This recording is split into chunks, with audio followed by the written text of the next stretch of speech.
números contam a história do espetáculo. Jair pode marcar a ponta, tira gol!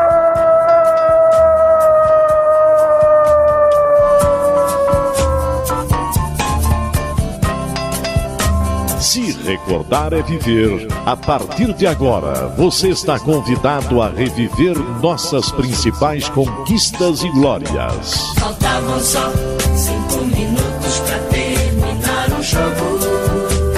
Levou pro meio da área, preparou, rolou pro Josué, e deixou a bola passar na ponta, tira gol!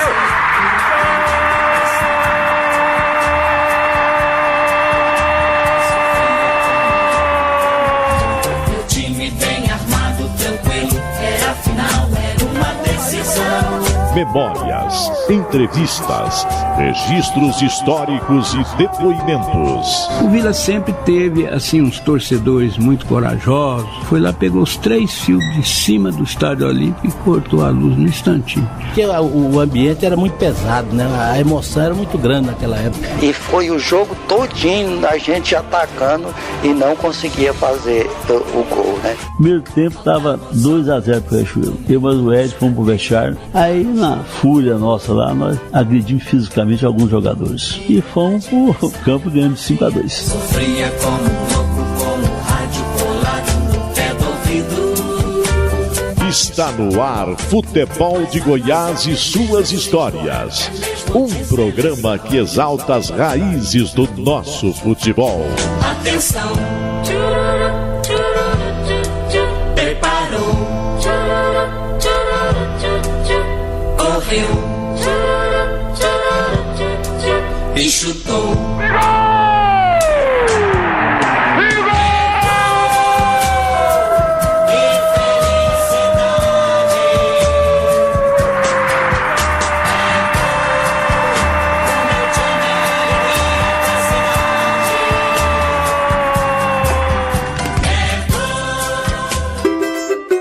Na esteira da realização da Copa do Mundo no Brasil, o programa Futebol de Goiás e suas histórias busca aqui, no cenário goiano, personagens que têm história com a amarelinha. E o nosso convidado de hoje é o atacante Rony. Em um papo agradável, o ex-jogador vai contar como um garoto da pequena Aurora do Tocantins foi parar entre os melhores jogadores do país. E como foi a emoção de representar a seleção brasileira. O atacante, revelado pelo Vila Nova, conta um pouco do início de sua carreira e da rápida ascensão no cenário nacional. O jogador recorda do dia de sua primeira convocação e também dos gols que marcou com a camisa da seleção brasileira. As seguidas lesões e a troca no comando técnico da seleção após a queda de Vanderlei Luxemburgo em 2000 abreviaram a história do jogador com a amarelinha. E essa passagem poderia ter sido ainda mais rica do que já é. Futebol de Goiás e suas histórias, resgatando as raízes de nossa paixão. Ronieliton Pereira dos Santos é o nosso convidado de hoje aqui no Futebol de Goiás e suas histórias, em clima de Copa do Mundo, em clima de seleção brasileira. Por Rony. Quem é Rony? Olá, Rafa. Prazer estar com vocês. Vinícius também. O Ronieliton sou eu, né? O Rony, conhecido também como Rony Gol. Graças a Deus, uma carreira muito vitoriosa, né? E a pessoa mais simples e normal que vocês possam conhecer. Para essa simplicidade vem de Aurora também ou não? Com certeza, né? Eu nasci no interior, eu fui criado na roça mesmo, né? Trabalhando em lavoura, fui criado com muita humildade. É claro que a minha mãe era professora, então a gente tinha uma educação diferenciada dentro de casa. Mas assim, eu trabalhava com meu avô desde os 9 anos de idade. Então a gente aos poucos fomos crescendo na vida, né? Mas eu sempre levei comigo as minhas raízes e para mim isso é o que me fez ter o sucesso que tive durante toda a carreira. Rony, desse trabalho na roça aí que você estava falando, quando que a bola foi colocada na sua vida? Eu quando criança, assim, a gente sempre jogou muita bola, né? Eu morava numa rua que a gente tinha bem na esquina um campinho de terra batida. E como eu tenho, só na minha casa já tinha 3, né? Nós com mais 2 irmãos mais velhos do que eu, e tinha alguns amigos, e naquela época a gente disputava muito torneiozinho, a rua de baixo contra a rua de cima, então tinha uma rivalidadezinha com aquelas bolas de dente de leite, né? Eu me lembro que pequeno eu joguei muito com bolinha de meia quando eu era moleque, joguei muito com... Eles faziam umas bolas com leite de mangaba, uma fruta lá do Cerrado, então... realmente a gente... como eu não tinha categoria de base, aprendi a chutar com a esquerda. Quando estourava o dedão, arrancava a cabeça do dedo direito, aí você começa, para não ficar sem jogar a bola, a gente usava só a perna esquerda. Então é uma série de lembranças, mas todas, graças a Deus, muito boas. E como é que foi a transição, Rony? A saída de Aurora, até então estado de Goiás, e a vinda para a capital Aurora, que hoje faz parte do estado do Tocantins. Na verdade eu vim a minha mãe, ela tinha, como os estudos lá em Aurora não era, depois que você terminava a 8ª série, né, que hoje eles chamam de 9º ano, lá só tinha magistério, então você tinha que estudar para ser professor, e não era a minha vocação, e não era isso também que meus pais queriam. Então quando a gente terminava a 8ª série, eles mandavam a gente para Goiânia, né, para morar com a minha avó materna, e numa dessa eu vim para estudar realmente. E aí eu tenho um primo que morava comigo, ele falou: não, eu tô jogando lá no Monte Cristo, se você quiser ir, vamos ir. Aí eu fui com ele, e aí joguei lá. Na época era o Chico, o professor Chico, ficou encantado com o meu futebol, e a gente começou a jogar. Só que o Monte Cristo não disputava torneio federado, porque eles não tinham dinheiro. E aí um contato do Chico com o Tião, né, que era da Celg, eles me emprestaram, né? A primeira negociação minha foi o empréstimo do Monte Cristo para o clube da Celg, para poder disputar um campeonato sub-15 de infantil. E aí é onde eu comecei a me interessar em jogar e seguir carreira profissionalmente. E eu arrebentei no campeonato, fiz gol contra o Vila, contra o Goiás, contra o Atlético. E só que acabou o campeonato e ficou todo mundo falando que ia me dar uma oportunidade, e acabaram que não deram, né? Aí eu voltei para a escola e fiquei aí uns 2 anos sem jogar bola, até eu ser apresentado por finado Paulinho Benga. E como que você ficou sabendo que o pessoal do Vila Nova tinha interesse em você vir jogar aqui? E como que você recebeu essa notícia na época? Na verdade, assim, muitas pessoas não sabem a verdadeira história, e muitas outras pessoas inventam histórias sem conhecer a verdade, né? Quando eu morava com a minha avó lá no Veracruz 2, tinha um centroavante que jogava aqui no Sub-15. E aí ele falou: não, vou te levar lá. Eu vim aqui, fiz um teste e não passei. E aí passou 2 anos e eu comecei a jogar pelada no antigo Clube do Comércio. Todo mundo sabe ali, a saída para Inhumas. E todo sábado eu jogava ali com um tio meu. E aí tinha um zagueiro lá no nosso time, né, que era o Unidos. E esse time existe até hoje, um time de pelada, o pessoal lá da Vila Santa Helena, da Fama, daquela região ali. E aí ele era o Volney pegou e falou assim: olha, eu fui jogador, eu joguei com o Paulinho e vou te apresentar para ele. Mas eu já achava que futebol era um sonho meio distante, né? Então, e eu disputava pela escola técnica na época, eu disputava torneio de futsal, né? Eu jogava Copa Itaú, a gente viajava aí pra fora, jogamos torneio em Belo Horizonte, no Rio. Então eu gostava muito do salão, então eu já estava quase que me profissionalizando no futsal. E aí o Volney um dia me pegou, aí eu já tinha mudado pro Crimeia com meus 2 irmãos, a gente morava num barraquinho lá no fundo. E aí ele me pegou lá em casa e falou: não, vou te levar lá no Paulinho. Me trouxe no Oba, onde ele chegou realmente e falou: Paulinho, esse é o garoto que eu te falei, lá do Tocantins e tal. E o Paulinho deu uma olhada assim pra mim, meio que não acreditando, porque nós que mexemos com futebol, você sempre fica com o pé atrás com qualquer tipo de atleta que chega, né? Você nunca sabe se o cara é isso mesmo que todo mundo fala. Aí o Paulinho marcou um treino pra mim, falou: ó, você vai lá na Conab, que nós vamos estar treinando lá tal dia. Na época eu não tinha muita condição de financeira para ficar pegando ônibus para ir para cá, mas eu tinha uma bike velha. E aí eu pedalei pro treino. Cheguei lá e treinei. Mas assim, um desastre total, os 11 estavam fazendo teste contra o juvenil titular do Paulinho, né? Então nós perdemos uns 10 ou 12 a 2, porque eu fiz 2. E aí o Paulinho, lembro como se fosse hoje, reuniu todo mundo no meio e falou assim: ó, molecada, quem tá estudando aí de vocês e tal? Aí eu e mais uns 2 só levantou a mão e falou assim: vocês estão estudando, parabéns, agora os outros podem começar a estudar, que vocês não têm chance nenhuma de virar jogador. E aí, e nisso eu saí e falei: então já estou estudando. Quando eu sentei na bicicleta, ele falou: ó, você aí que tá com essa meinha do Goiás aí, porque eu tava com a meia verde. Aí ele falou: você com essa meia do Goiás aí, você vai voltar amanhã, mas eu vou arrumar uma meia pra você do Vila Nova. E aí eu fui aprovado, e depois o Paulinho, aprendi muito com ele, as coisas foram acontecendo muito rápido. Nesse mesmo ano eu cheguei na final do Goiano, que na época estadual ele andava o ano inteiro, a final foi em dezembro. E eu tava no banco na final, o Goiás bateu o Vila por 2-0, se eu não me engano, naquele jogo, um gol do Baltazar e um do Dil, e eu tava sentado no banco já.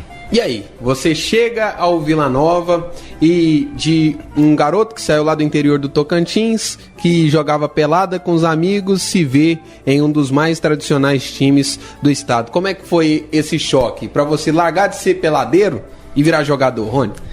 Isso é o que eu falo, tanto que o Paulinho foi fundamental na minha carreira, né? Porque eu jogava muito, mas eu queria driblar todo mundo, não queria tocar pra ninguém, né? E o Paulinho foi me ensinando e parava, ó, não é assim, tem que jogar em grupo e tal. E a gente foi melhorando. Eu, graças a Deus, assim, taticamente sempre fui muito inteligente dentro do campo, né? De 94 virando para 95, que eu decidi realmente que eu ia ser um atleta de futebol. Aí eu já fui na escola, eu já tinha terminado o 3º ano, né? Mas eu ainda tinha que fazer mais um ano de estágio, porque eu estudava saneamento básico. E lá hoje é o Instituto Federal, né? E em 95 eu me apresentei no profissional com o Paulinho assumindo o comando técnico, porque o Vila Nova estava sem condições financeiras. E eu me lembro que lá pela 9ª rodada, mais ou menos, um clássico contra o Atlético, o Paulinho me chamou e falou: eu vou te colocar para jogar. Você tá pronto? Eu falei: desde que eu nasci, né? Deu uma pequena mentira, né? Porque eu tinha que jogar, eu queria jogar, mas que eu tinha medo, claro que a gente sempre tem.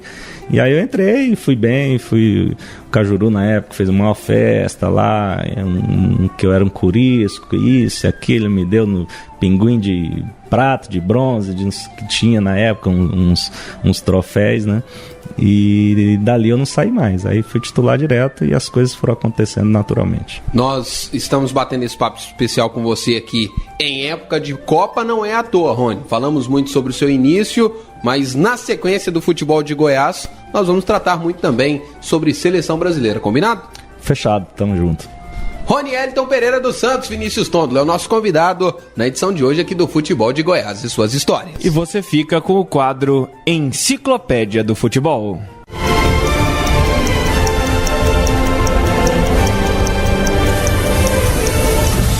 Curiosidades, estatísticas, fatos marcantes.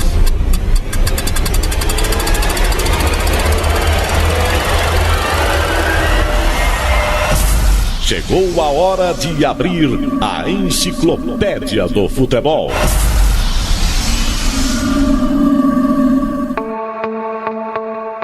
A vida do atacante Rony na seleção brasileira foi breve. Foi de 99 até 2001, enquanto durou o comando de Vanderlei Luxemburgo. No entanto, o atacante não desperdiçou a oportunidade de deixar a sua marca. Foram 2 gols com a camisa amarelinha. Um deles na vitória da seleção brasileira diante da Arábia Saudita por 8-2. O atacante tocantinense, revelado pelo Vila Nova, entrou na vaga de Christian, à época do Internacional, e deixou a sua marca. Depois foi a vez de entrar na grande decisão.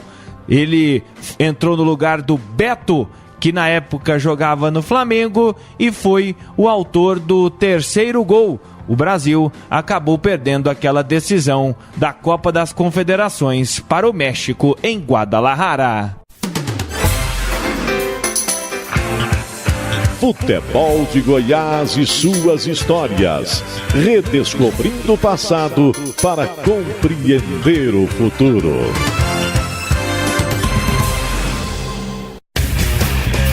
Futebol de Goiás e suas histórias. Resgatando as raízes de nossa paixão.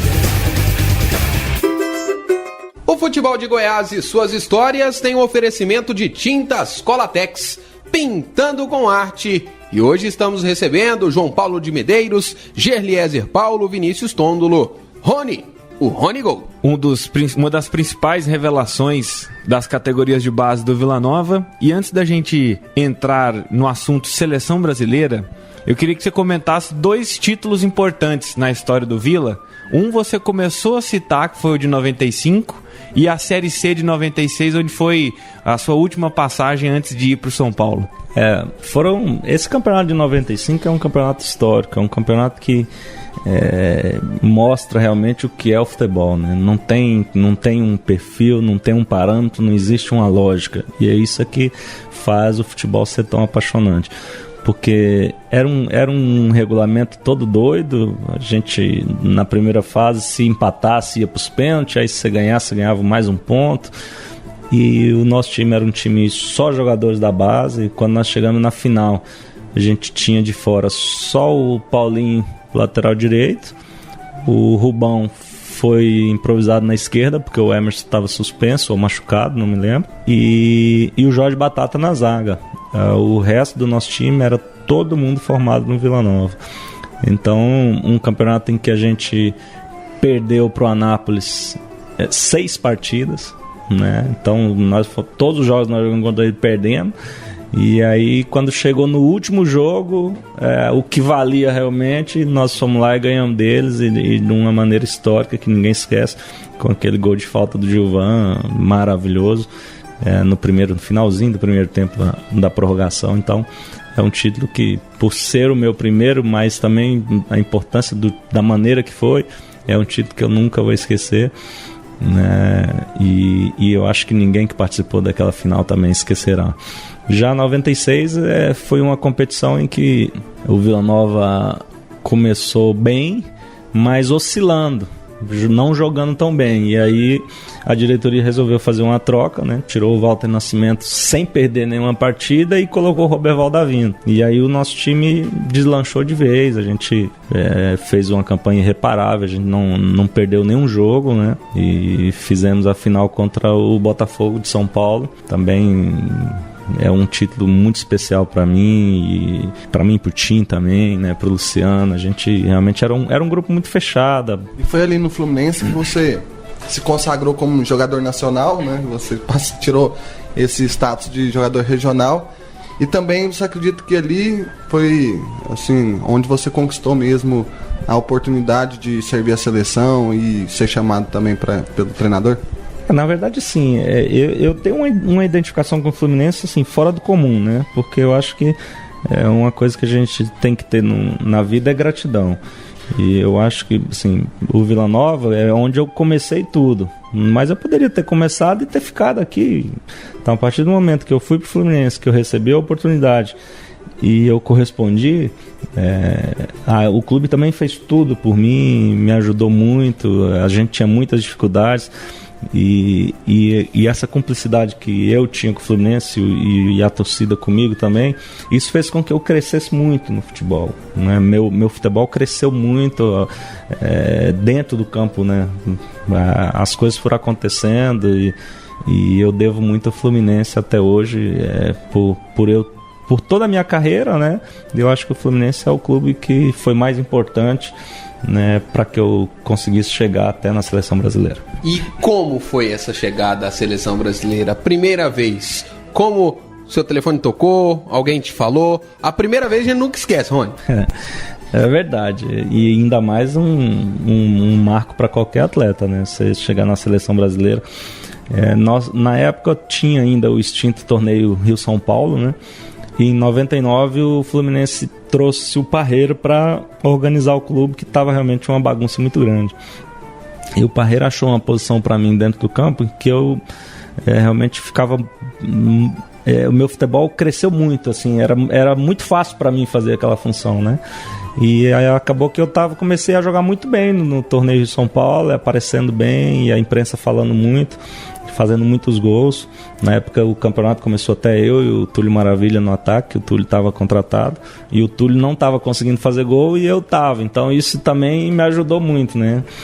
E aí um dia o Luxemburgo, quando ele assumiu, ele começou a visitar os clubes para saber o que tinha de bom lá. E ele foi nos visitar um dia lá. Mas não aconteceu nada. Quando passou um mês mais ou menos, aí ele fez a primeira convocação, que era um amistoso contra a Coreia do Sul e contra o Japão. E acabou o treino de manhã, a convocação geralmente 11 horas, 11h30 eles fazem. Aí o Parreira, eu estava sentado na grama, alongando, ele veio bater no meu pé e falou assim, acho melhor você ir embora e ligar a televisão. Porque o Parreira já sabia, né? E aí eu corri para minha casa. Eu morava num apartamento lá no Leme com a Andréia, né? E eu cheguei e falei, liga a televisão. Aí ligou e realmente saiu a convocação. E quando saiu, o telefone não parava de tocar. Todo mundo foi para lá, vizinho e tudo, e a imprensa. E foi uma festa realmente tremenda. E nessa linha da convocação, com que perspectiva você chegou ao primeiro contato com outros atletas, que foi um momento em que o Alex ainda estava na seleção, o Ronaldinho Gaúcho também, Zé Roberto? Na verdade o Ronaldinho veio depois, né? Nessa época o Vanderlei estava fazendo uma reformulação e ele já estava fazendo uma preparação para as Olimpíadas de Sydney. Então eu sabia que eu tinha sido convocado porque eu tinha idade para a Olimpíada. Eu não estava iludido que eu era o melhor do Brasil e eu ia para lá e ia ser o novo Ronaldo, né?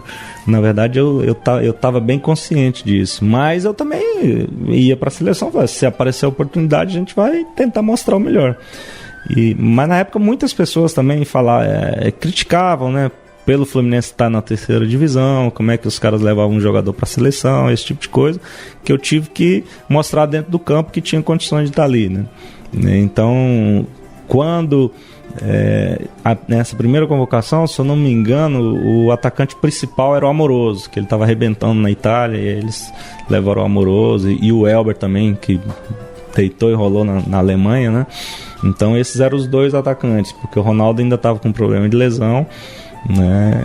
E o Ronaldinho Gaúcho ainda não tinha aparecido. Ele veio aparecer depois na Copa América, que era uma convocação que eu era o mais cotado para ir, né? E acabou que o Vanderlei resolveu levar o Ronaldinho e ele arrebentou na Copa América. Nesses jogos contra a Coreia e contra o Japão, você não entra? Não, aí eu viajei, passei muito frio na Coreia. Comeu carne de cachorro? Não. Eu me lembro que é a primeira convocação e eu fiquei no quarto com o Alex, né? A gente já se conhecia de seleção de base, então eu fiquei bem tranquilo, não recebi nenhum trote, nem nada. E eu me lembro que a gente, aí, num fuso horário violento, né? Acordamos 3 horas, 4 horas da manhã e não consigo dormir mais, cabeça. Ele falou, então vamos pro café. E quando eu desci no café, tava todo mundo lá no café. Então ninguém tinha dormido. E aí a gente foi treinar, o campo tava duro. E eles estavam pintando, passando uma tinta verde para poder ter jogo. E fomos pro jogo e na verdade foi a minha primeira convocação e a do Juninho Pernambucano também. Aí o Juninho jogou bem. Aí quando foi no Japão, também não entrei no jogo. Nós ganhamos o jogo, gol do Amoroso e acho que do Emerson. E eu também não participei do jogo. Mas fiquei bem feliz por ter ido. Isso pra mim como experiência, assim, eu amadureci muito, né? Então eu voltei pro Fluminense com status diferente, um jogador de seleção brasileira, todo mundo me respeitava muito, o torcedor começou a se identificar ainda mais comigo, né? Então foi uma primeira convocação inesquecível. E aí virou uma rotina a seleção brasileira na sua vida, você já estava se acostumando com a ideia. Toda vez que tinha convocação, você já ligava a televisão esperando que seu nome ia aparecer? Aí a gente vai se acostumando realmente. Temos que renovar o guarda-roupa, comprar mais terno, porque senão você vai sempre com o mesmo e daqui a pouco os caras começam a pegar no pé. E a gente foi se acostumando, as coisas foram acontecendo. Teve um jogo bacana aqui em Goiânia contra a Holanda, que eu vim, a minha família toda aí, a imprensa toda prestigiou muito. Eu entrei no jogo, né? Então foi bem legal, as coisas foram acontecendo mesmo. E eu cada vez confiava mais que eu ia permanecer na seleção brasileira. Mas às vezes no futebol acontece muita coisa que não é o que a gente quer. E nesse jogo contra a Holanda você teve a oportunidade de marcar gol e... esse foi um dos gols mais perdidos que eu tive na minha carreira, né? E mais lamentado por todos, né? Inclusive o Galvão Bueno estava narrando e ele ficou desesperado quando eu perdi o gol, porque ele falou, pode se consagrar na sua casa e tudo. Foi até o Zé Roberto, que tinha a chance de finalizar, e o Zé era um cara bacana demais, e ele rolou a bola para mim para fazer o gol, e a bola passou embaixo da perna do zagueiro, né? Era o Frank de Boer, e bateu no pé do outro. Então, mas acontece, gol perdido é normal, né? A gente não pode ficar lamentando. O legal foi tá aqui na minha cidade, jogar, a minha família toda lá, então isso é que foi mais importante. Rony, você se sente um privilegiado por ter sido convocado nesse período. Você citou aí o Elber, o Amoroso, a gente pode lembrar que da mesma época tinha Ronaldo, Sávio, tinha Ronaldinho Gaúcho, Romário ainda muito bem, Edmundo arrebentando. Era uma safra muito forte, né, cara? O Brasil, você vê que a dificuldade que foi agora pro Filipão para arrumar 2 atacantes aí, e na época a gente tinha mais de 20 aí jogando no mercado mundial. Então, quando eu fui pra seleção nesse jogo da Argentina, que aí o Vanderlei deu uma entrevista e ele disse o seguinte, falou, essa vez eu consegui convocar todos aqueles que eu queria, não tive nenhum problema de lesão e tal, e eu tava no bolo, então eu falei, então eu tô nos planos realmente do homem, né? E aí quando eu cheguei lá, que eu fui me apresentar pro Ronaldo, né? Eu não conhecia ele. Aí eu falei, pô, Ronaldo, eu sou o Rony. Ele falou assim, tu tá de sacanagem? Você acha que eu não sei quem você é, não? E tal. Então, assim, a gente vai passando o filme e vai relembrando. Então, ali eu me senti realmente importante. Eu falei, realmente as coisas estão acontecendo para mim e a gente tem que se manter firme para que continue da mesma maneira. E a Copa das Confederações foi uma realidade para você. Na sequência do futebol de Goiás e suas histórias, nós vamos falar sobre essa competição. Pode ser, Rony? Vamos sim. Só lembrança boa. Tá, então. Você fica agora com o quadro Linha do Tempo.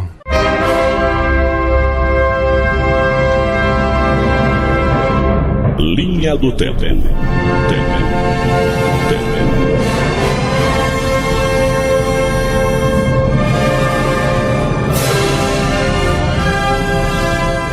Década de 70. No dia 22 de junho de 1974, pela Copa do Mundo da Alemanha, o Brasil venceu o Zaire por 3-0 com gols de Jairzinho, Rivelino e Valdomiro. A seleção comandada por Zagallo foi a campo com Leão, Nelinho, Luiz Pereira, Marinho Pérez e Marinho Chagas, Piazza, Carpegiani, Rivelino e Jairzinho, Leivinha e Edu. A Alemanha Ocidental foi a campeã naquela oportunidade. Década de 80. Em 22 de junho de 1983, o Brasil foi à Suécia para a disputa de um amistoso contra o time da casa.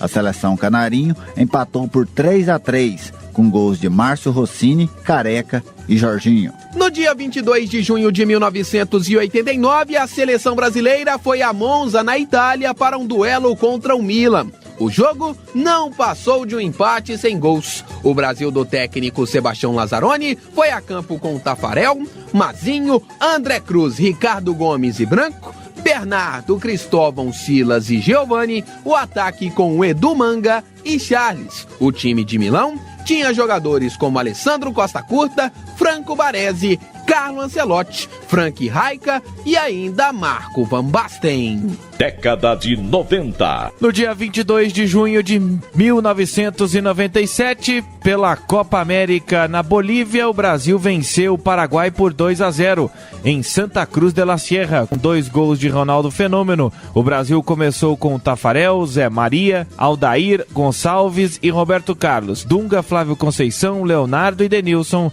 Ronaldo e Romário. Carpegiani era o técnico paraguaio. Década de 2000. No dia 22 de junho de 2005, na Alemanha, o Brasil empatou com o Japão por 2-2 em partida válida pela Copa das Confederações. O Brasil, comandado por Carlos Alberto Parreira, começou vencendo, mas cedeu o empate por 2 oportunidades. Os gols brasileiros foram marcados por Robinho e Ronaldinho Gaúcho. No dia 22 de junho de 2006, o Brasil voltou a enfrentar os japoneses na Alemanha pela Copa do Mundo. Desta vez, os brasileiros não perdoaram e venceram por 4-1, com 2 gols de Ronaldo, um de Juninho Pernambucano e outro de Gilberto. O Brasil foi escalado com Dida, Cicinho, Lúcio Juan e Gilberto, Gilberto Silva, Juninho Pernambucano, Kaká e Ronaldinho Gaúcho, o ataque com Ronaldo e Robinho. Década de 2010. No dia 22 de junho de 2013, o Brasil enfrentou a Itália, em Salvador, pela última rodada da primeira fase da Copa das Confederações. O Brasil venceu por 4-2 os italianos, com gols de Dante, Neymar e Fred, 2 vezes. Os gols da Itália foram marcados por Giancherini e Chiellini. O resultado manteve o Brasil como líder do Grupo A e sólido no caminho rumo ao título da competição. Futebol de Goiás e suas histórias. Redescobrindo o passado para compreender o futuro.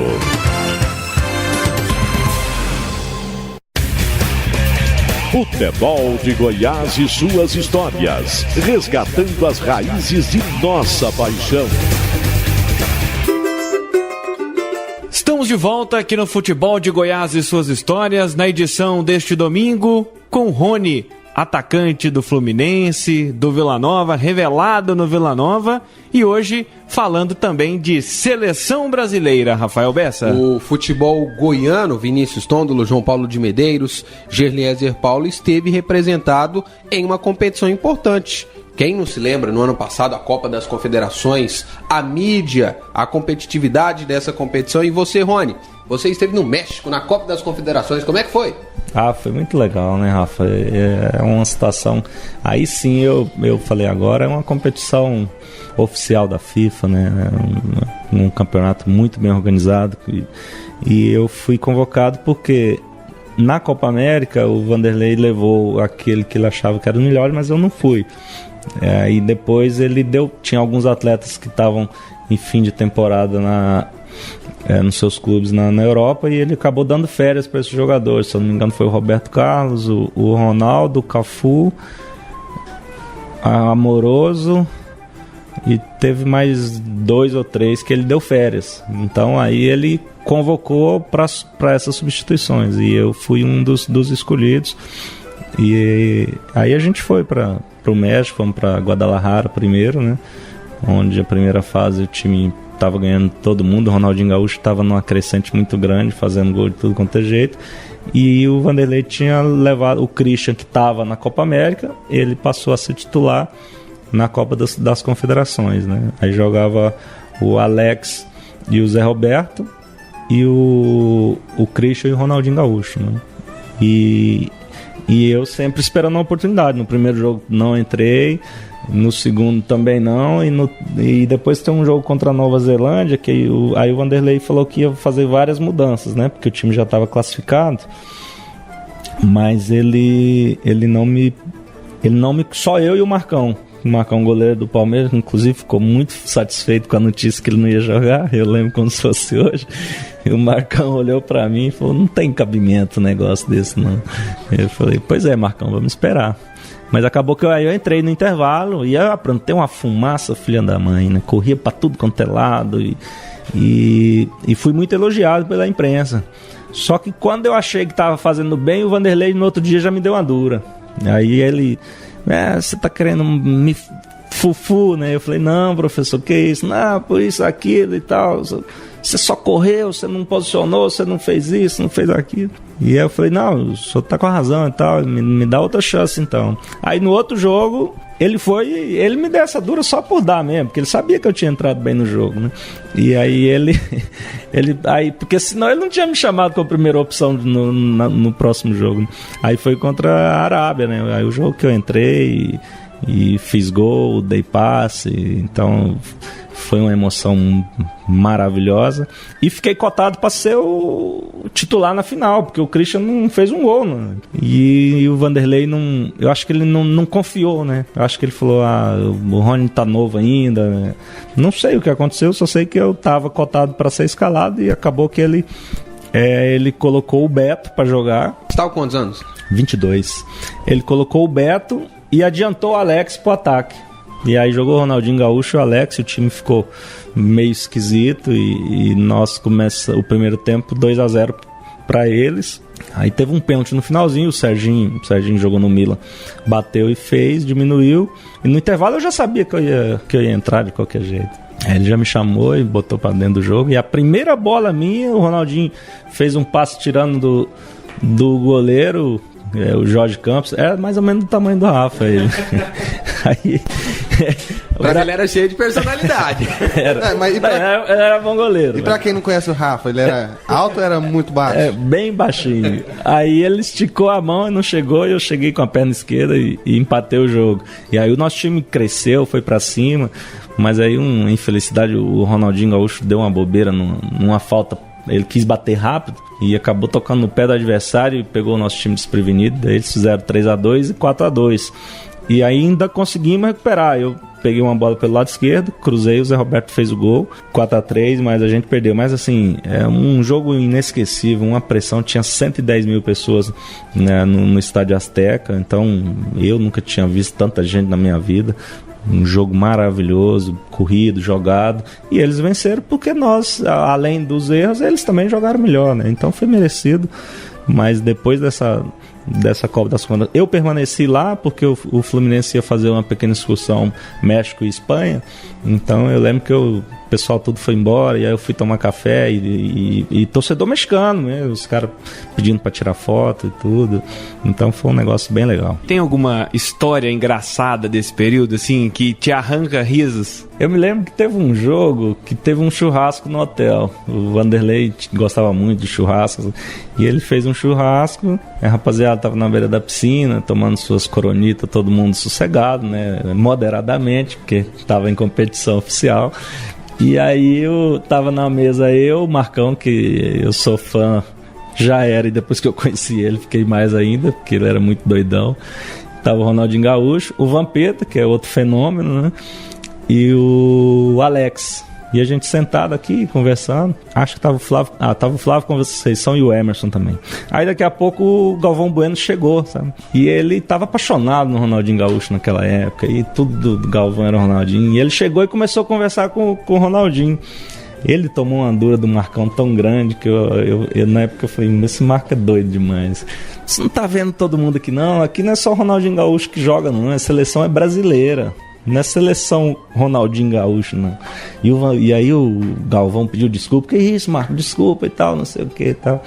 E a gente fazendo esse churrasco e o Marcão falava assim, Rony, agora eu tô pensando sério aqui, comendo essa carne aqui gordurosa, meu percentual acima, amanhã eu tenho que ficar o dia inteiro sem comer. E ele não comia, ele não descia pra almoçar nem pra jantar, para poder baixar o percentual. Um dos caras que tinha a personalidade mais formada em relação ao peso era ele.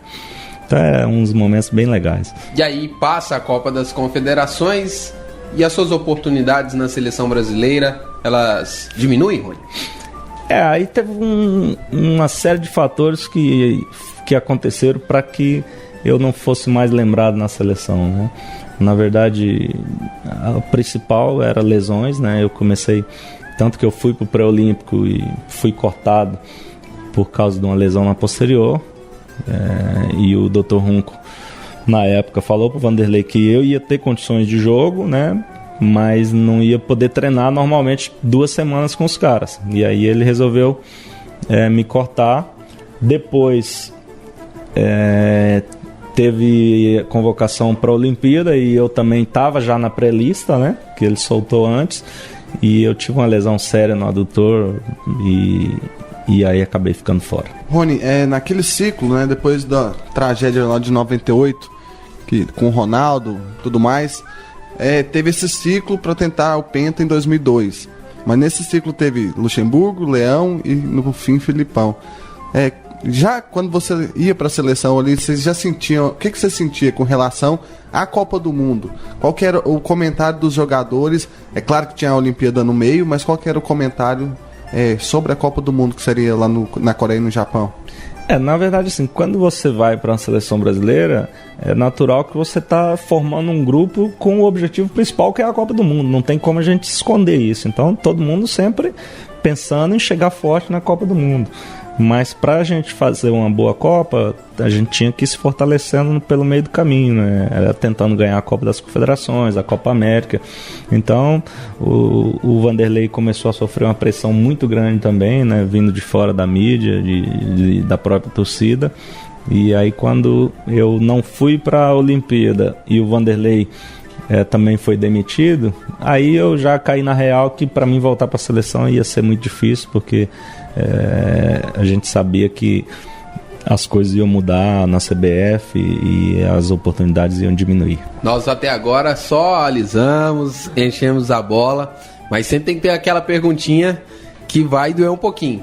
O Vanderlei era um técnico problemático? Técnico da seleção brasileira? Porque a gente sabe muito bem que ele caiu por conta de muitas acusações, problemas extracampo. O Vanderlei é um treinador de esquema, Rony? Eu não sei, não posso responder a sua pergunta, porque eu nunca presenciei nada e não sei. Eu acho que no futebol brasileiro, e todos os treinadores que eu trabalhei, taticamente não tem ninguém que chegue perto do Vanderlei. Sério? Não tem. O Vanderlei é o cara mais inteligente, ele sabe mexer as peças, ele sabe posicionar um time, ele sabe tirar o melhor de cada um. Agora, o problema que eu vejo é que ele se perdeu aí pelo caminho. Eu acho que ele começou a se incomodar com algumas situações extra-campo que se ele tivesse ficado focado só no dele, com certeza ele poderia ter ficado muito tempo ainda na seleção brasileira. Rony Gol é o nosso convidado aqui no Futebol de Goiás, suas histórias.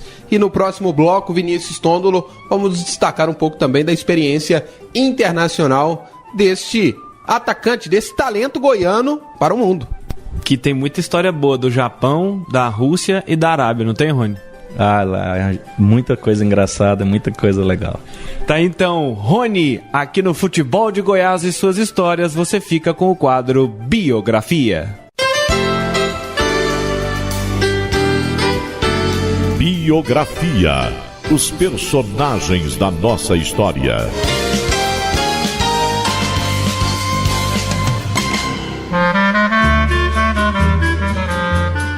Carlos Eidel Ferezin nasceu no dia 16 de julho de 1928 em Piracicaba, São Paulo.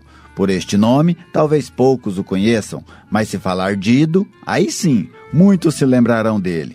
Dido era filho do técnico que comandou o Atlético no final da década de 30 e início de 40, Orlando Ferezin. Ele foi lançado no time principal rubro-negro com apenas 16 anos e justamente no jogo decisivo do Campeonato Goiano de 1944. Devido à idade, Orlando Ferezin precisou assinar a súmula do jogo, se responsabilizando pelo garoto. Dido marcou 2 gols na vitória de 4-1 do Dragão sobre o Goiânia. Com este triunfo, o time rubro-negro se sagrou campeão invicto daquele ano. 3 anos depois, Dido foi artilheiro do campeonato estadual com 17 gols. Dono de um belo futebol, ele se transferiu para o São Paulo em 1948, depois para o Guarani e Portuguesa. Ele ainda atuou no Spal, da Itália. Voltou ao Guarani, onde encerrou a carreira. Carlos Eidel Ferezin morreu no dia 6 de setembro de 2010, em São Paulo. Futebol de Goiás e suas histórias. Redescobrindo o passado para compreender o futuro.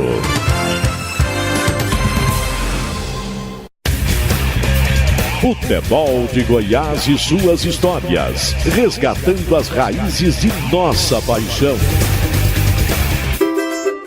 Estamos de volta aqui no bloco final do Futebol de Goiás e suas histórias, neste domingo, com o atacante Rony, hoje diretor do Vila Nova, Ele participando conosco, contando muitas histórias, também falando de seleção brasileira, Rafael. E a Colatex pintando com arte em verde e amarelo. Estamos em clima de seleção brasileira, em clima de Copa do Mundo, João Paulo de Medeiros. Rony, Rio de Janeiro, Ipanema, Copacabana, Leblon. Aí você sai onde você estava habituado já para ir para Arábia Saudita, onde coronita não entra, país bem fechado. Como foi essa experiência lá? Eu acho assim, a experiência de vida é bem legal, né? É uma cultura totalmente diferente à nossa. Lá você vive um pouquinho tenso o tempo todo, porque é direto na televisão, falando que teve um carro-bomba em um shopping, em uma rua, em uma feira. Então a gente fica meio tenso realmente. Quando eu fui para a Arábia, foi uma situação que eu tinha perdido um pênalti na semifinal do torneio Rio-São Paulo, e nós perdemos a Taça Guanabara também na sequência. Na mesma semana nós fomos eliminados em 2 competições, então sobrou uma pressão muito grande em cima de mim. E na época era o Paulo Angione o diretor, ele tinha um contato lá e os caras queriam um atacante para disputar o segundo Mundial FIFA que ia ter de clubes, que ia acontecer em Madrid, e o Al Hilal tava para disputar. Então eles me contrataram para isso. Era um contrato de 6 meses, né? E quando eu cheguei lá, achei totalmente diferente, um país, uma cultura diferente.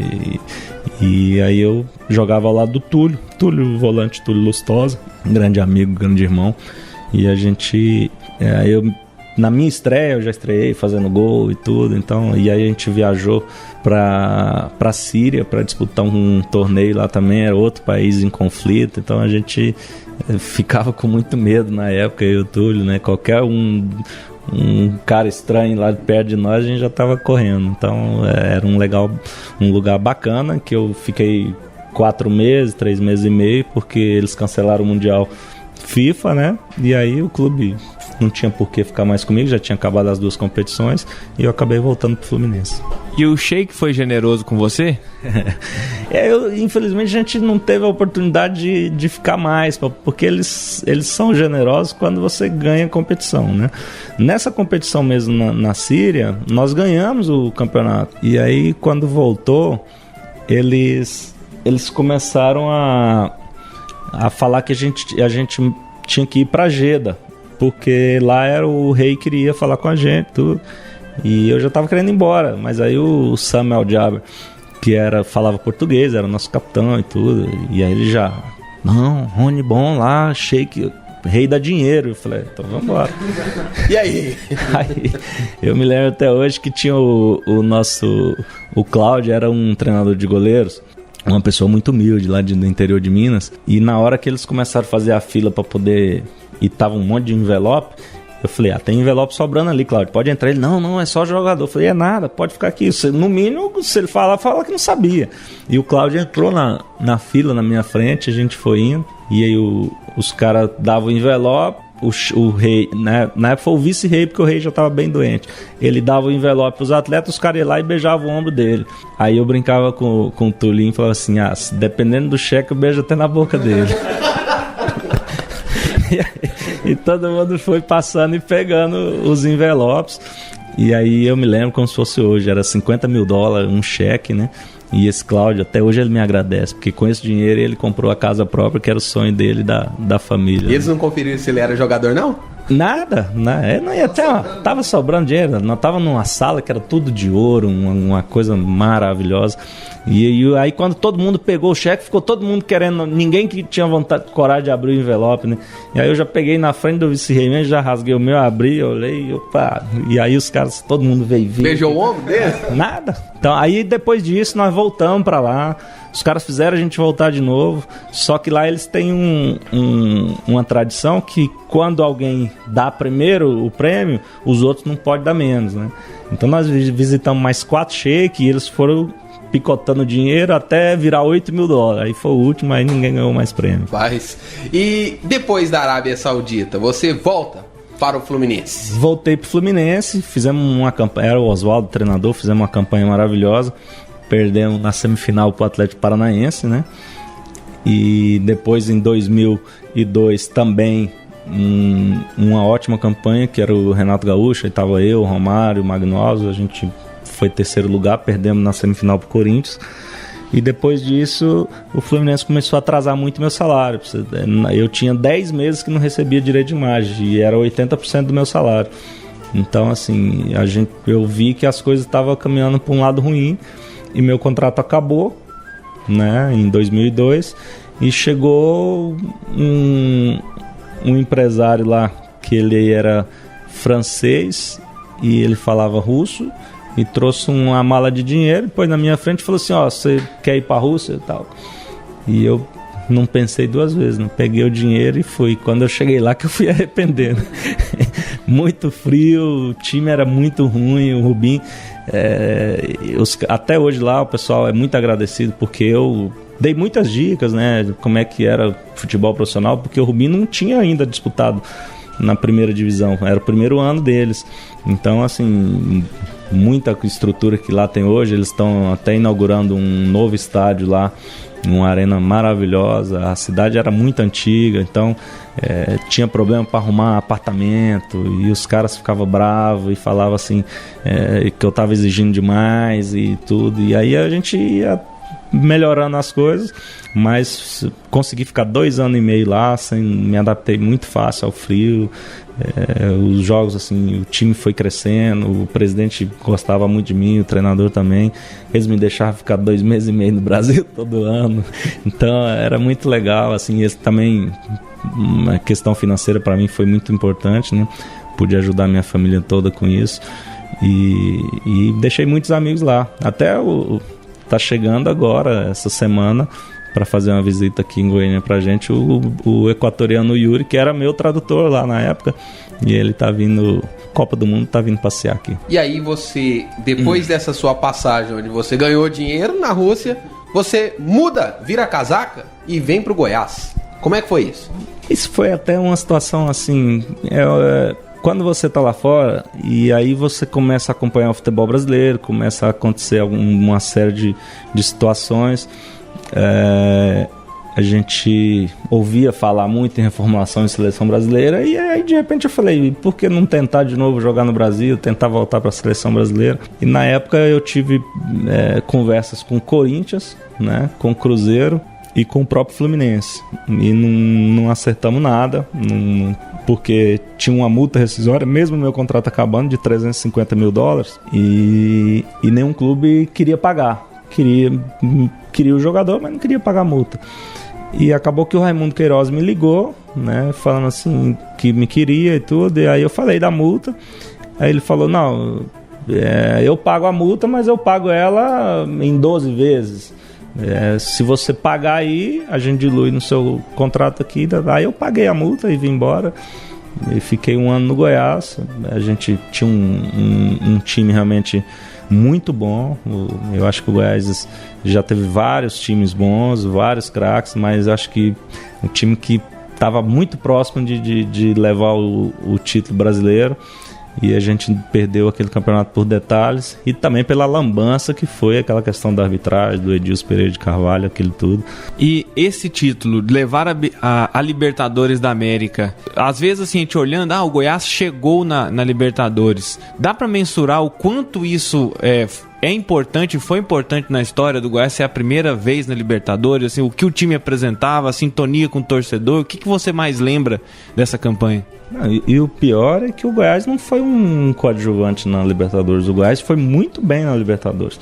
Nós fomos eliminados por um gol fora, que nós tomamos aos 48 do segundo tempo, o Aldo fez um pênalti desnecessário, né? E aí esse gol tirou a gente, porque o Estudiantes era um baita time, era um time muito respeitado, mas o nosso time era muito estruturado. O Geninho sabia mexer as peças certinho. A gente tinha o Paulo, que não marcava ninguém, mas aí já tinha o Kleber Goiano e o Danilo Portugal para fazer essa cobertura. O Jadilson do outro lado também atacava muito, mas a gente já tinha uma estrutura ali com o André Leone e o André Dias para fazer essas coberturas, e no meio tinha o Tabatinha, que jogava demais, e o Romerito, que era um touro, né? Então, e aí tinha eu, o Souza, que completava o time, e realmente um time. E ainda tinha o Wellington que apareceu, porque eu fraturei o pé na pré-Libertadores, que a gente ia contra o Cuenca, e aí eu fraturei o pé e fiquei 2 meses fora, voltei só na segunda fase, e o Wellington jogou no meu lugar, jogou muito bem, apareceu, e eu voltei na final do Goianão contra o Atlético. Aí eu voltei, jogamos, fomos campeão e joguei esses 2 jogos contra o Estudiantes. Aqui, então, a lembrança que eu tenho, assim, eu nunca vi a torcida do Goiás torcer tanto, jogar tanto com um time igual eu vi nesse dia. E foi um jogo emocionante mesmo. Eu joguei mais recuado como meia, porque o Geninho não podia abrir mão do Wellington pela qualidade que ele tinha e o que ele vinha jogando, né? Então foi um jogo maravilhoso. A gente tem uma limitação de tempo, a gente precisa dar um salto no tempo, sem antes deixar de citar como é que foi jogar com o Neymar. Jogar com o Neymar foi assim... ele era um jogador ainda muito imaturo, era um garoto ainda começando, ele tinha 17 para 18 anos, né?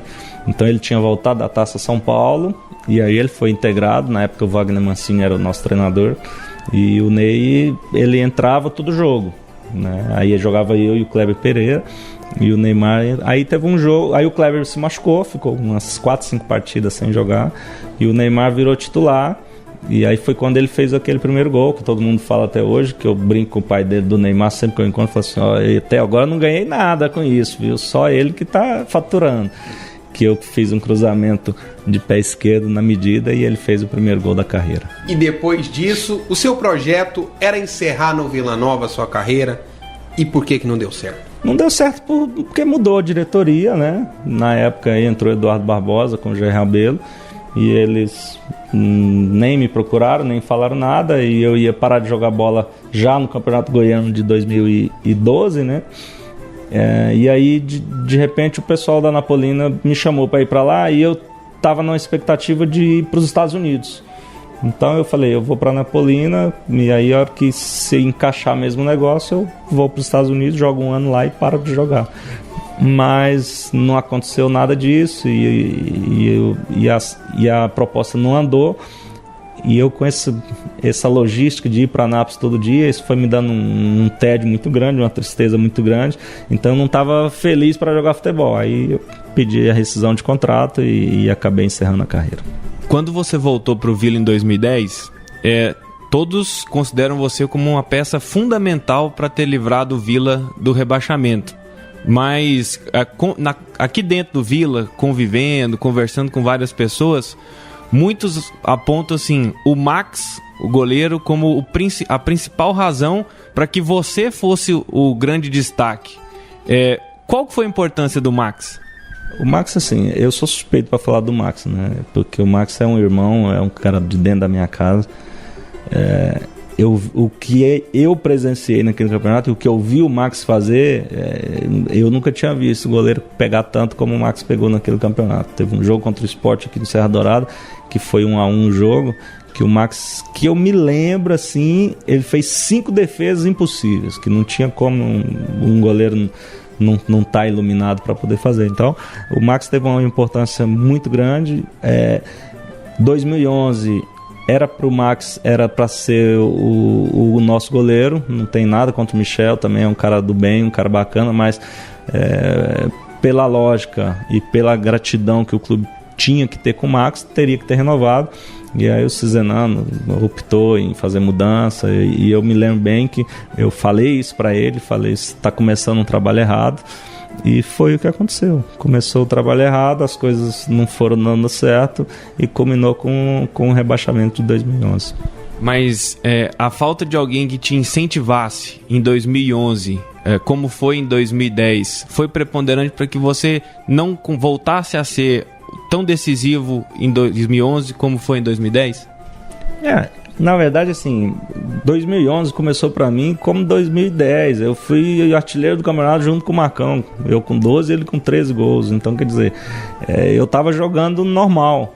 Só que quando começou a Série B, e aí a gente teve aquele problema, eu acho que aquele jogo do Goiás que teve aquela confusão, eu acho que aquele jogo ali foi o marco pra gente se perder. Eu acho que nós ali, a gente a confiança era tanta, e o jogo foi para quem foi no jogo sabe que o Vila destruiu o jogo, e infelizmente tomamos um gol com um cruzamento do Marcão que não passava do meio de campo, e gol do Carlos Alberto que é do tamanho do Rafa, com todo respeito. Mas assim, então a gente sabia que não tinha lógica um resultado como aquele, e aquilo o time sentiu muito, se abateu muito, e quando começou a Série B a gente não conseguiu jogar, e depois eu perdi um pênalti, a torcida ficou me pressionando muito, e a gente é humano também, né? Não somos o dono da verdade, eu nunca me senti melhor nem pior do que ninguém, e infelizmente afundei junto com o grupo. Nós não podemos terminar esse programa, é uma obrigação que o torcedor nos pressione. Nesse momento, eu tenho certeza que o torcedor tá falando, será que esses caras vão terminar essa entrevista e não vão falar com o Rony sobre a situação do Vila? O Vila vai sair dessa situação, Rony? O torcedor pode ter esperança de que esse calvário que o Vila tá passando vai acabar? Eu acho assim, o torcedor ele é munido de esperança. Eu acho que a partir do momento que você perde a esperança no seu time, você perde a confiança no seu time, você não tem nem por que estar torcendo por esse time. E a partir do momento que eu estou no comando de um grupo, de um time como o nosso hoje, em momento algum eu posso fraquejar.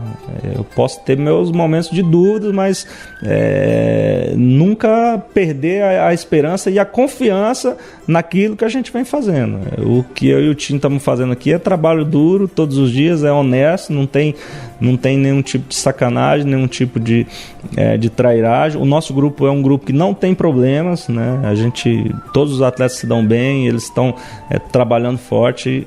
Agora, é fato, nós estamos com uma falta de sorte que não existe no futebol.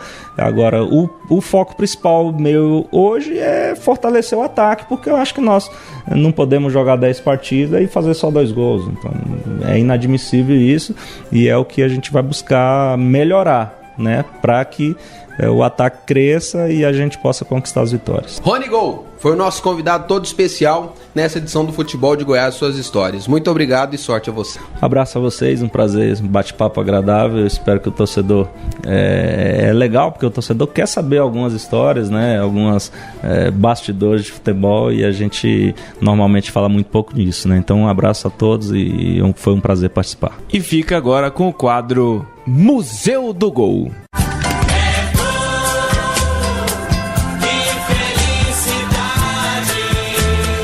Hora de vibrar, é hora de se emocionar. E atenção que vamos repetir o gol. Números contam a história do espetáculo. 8 minutos do clássico do ano. Vai, Jair pode marcar a ponta, tira a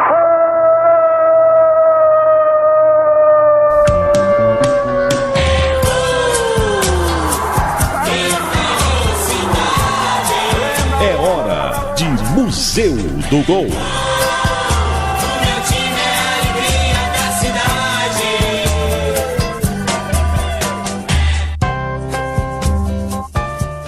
O alemão Miroslav Klose busca ser o maior artilheiro da história das Copas do Mundo e assim superar o atacante brasileiro Ronaldo, que balançou as redes adversárias por 15 oportunidades.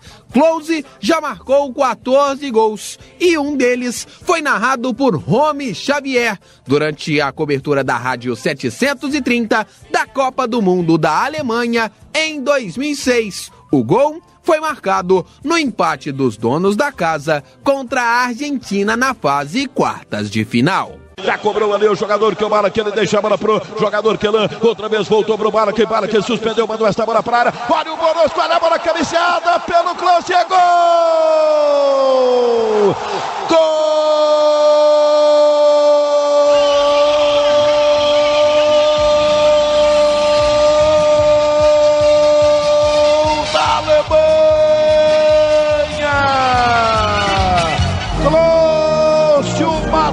Botou esta bola lá dentro. Depois depois do cruzamento do parque, a bola chegou no Boroski.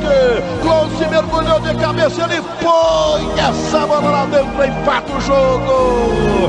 Quando todo mundo achava que estava impossível, a seleção da Alemanha chega ao empate com seu artilheiro. O estádio inteiro levanta, o estádio inteiro comemora o gol da seleção alemã na Copa do Mundo. Close, o matador não perdoa, ele põe essa bola lá dentro, ele aparece bem na imagem do jogo.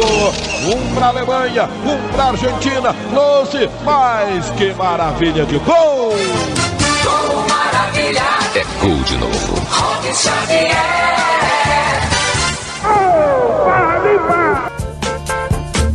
Mas a nossa defesa é segura, é mesmo de seleção. Fica por aqui a edição de número 21 do programa Futebol de Goiás e suas histórias. Agradecemos a audiência de Jânio José e de Sérgio Lessa. Críticas, sugestões e contribuições de arquivos, imagens, acesse nossa fanpage no Facebook ou via e-mail no futeboldegoias@gmail.com. Tenha um bom domingo e até o próximo final de semana. É geral. Atenção. Preparou. Correu. E chutou.